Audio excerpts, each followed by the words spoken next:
Hello दोस्तों, स्वागत है आप सभी को हमारे यूट्यूब चैनल टेक भाव्या पे।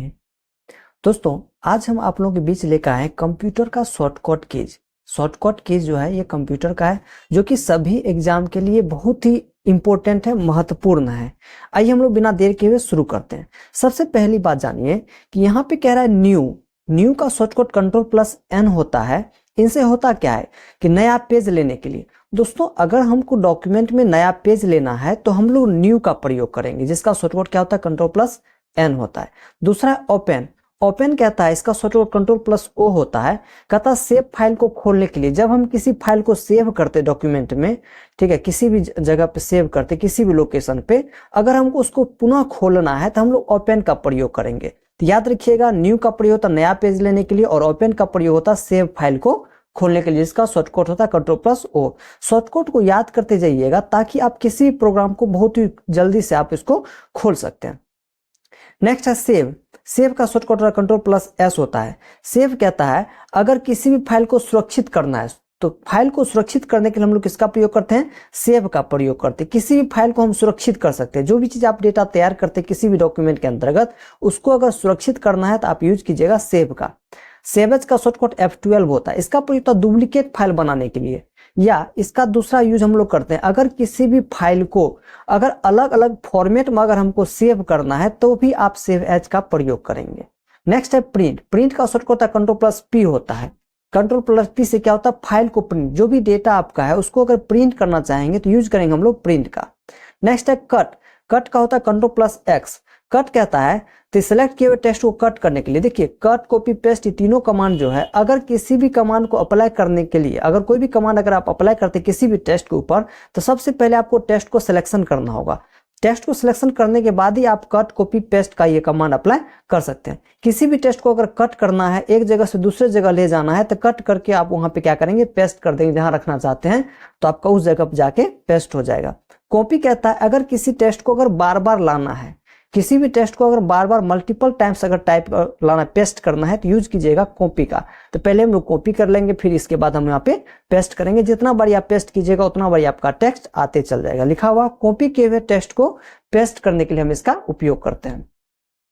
नेक्स्ट हमारा है फाइंड में होता है किसी भी टेक्स्ट को ढूंढने के लिए, जो भी आपके डॉक्यूमेंट में आपका टेक्स्ट लिखा हुआ उसको आप क्या कर सकते हैं, ढूंढ सकते हैं, मतलब फाइंड कर सकते हैं। रिप्लेस कहता है बदलने के लिए। रिप्लेस कह रहा है कि टेक्स्ट को बदलने के लिए, अगर मान के चलिए कोई भी टेक्स्ट आपका लिखा हुआ है, जैसे लिखा हुआ Ram is a good boy, तो अगर हम चाहते हैं यहाँ पे राम है, राम के जगह पर हमको श्याम हो जाए, तो आप रिप्लेस का आप यूज करेंगे। गो टू कहता है कंट्रोल+G, कहता है एक पेज से दूसरे पेज में जाने के लिए, अगर आपको एक पेज से दूसरे पेज में अगर जाना है तो आप यूज कीजिएगा गो टू का। तो गो टू कहता है एक पेज से दूसरे पेज में हम जा सकते हैं। सेलेक्ट ऑल कंट्रोल+A, सभी टेक्स्ट को सिलेक्ट करने के लिए, सभी टेक्स्ट को सिलेक्शन करने के लिए हम लोग यूज करते हैं किसका, सेलेक्ट ऑल का। क्लियर मतलब डिलीट, सभी टेक्स्ट को डिलीट करने के लिए। अगला है रिफ्रेश कहता है, इसका शॉर्टकट F5 होता है, सिस्टम को रिफ्रेश करने के लिए। और F5 का यूज दूसरा भी होता है, अगर हम नोटपैड में अगर F5 करते हैं तो हमारे पास जो है डेट और टाइम आ जाएगा। अगर MS वर्ड में आप F5 करते हैं तो आपको फाइंड एंड रिप्लेस का डायलॉग बॉक्स खुल जाएगा। नेक्स्ट कहता है अंडू कहता है शॉर्टकट कंट्रोल+Z होता है, लास्ट एक्शन को अंडू करना। मान के चलिए कोई टेक्स्ट को आप डिलीट किए हुए हैं, उसको पुनः लाना है तो आप क्या कर सकते हैं, अंडू का प्रयोग करेंगे।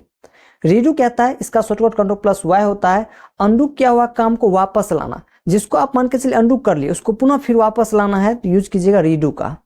डुप्लीकेट कहता है, इसका शॉर्टकट कंट्रोल+D होता है, मतलब डुप्लीकेट फाइल बनाने। डुप्लीकेट फाइल बनाने के लिए हम लोग इसका इस्तेमाल करते हैं। अब यहाँ देखिए बैकस्पेस है। बैकस्पेस कहता है कि बैकस्पेस से कर्सर के पहले वाले अक्षर को मिटाना। मान के चलिए कर्सर आपका यहाँ पे है, इधर की ओर के टेक्स्ट को अगर मिटाना है तो यूज कीजिएगा बैकस्पेस का।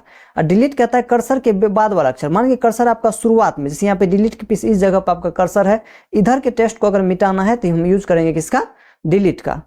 अब यहाँ पे कह रहा है बोल्ड का शॉर्टकट कंट्रोल+B होता है। किसी टेक्स्ट को अगर आपको बोल्ड करना है तो हम यूज करेंगे किसका, बोल्ड का। इटालिक कहता है कंट्रोल+I, टेक्स्ट को इटालिक करने के लिए। अंडरलाइन करता है किसी भी टेक्स्ट को अंडरलाइन करने के लिए।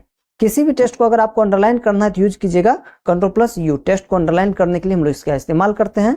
अगला हाइपरलिंक का शॉर्टकट कंट्रोल+K होता है, फाइल को लिंक करने के लिए, अगर एक फाइल को दूसरे फाइल के साथ अगर आप लिंक करना चाहते हैं तो यूज कीजिएगा हाइपरलिंक का। तो आज हम लोग देखे हैं कि 1 से लेकर के 23 हम लोग शॉर्टकट देखे हैं। ये हमारा पार्ट 1 था। फिर इसी तरीके से हम आपको पार्ट 2, पार्ट 3, पार्ट 4 आपको लेकर आएंगे। दोस्तों ये सभी एग्जाम के लिए बहुत ही हेल्पफुल रहेगा। जो हमारे चैनल पे न्यू है सब्सक्राइब करें और दोस्तों के साथ शेयर करें। धन्यवाद।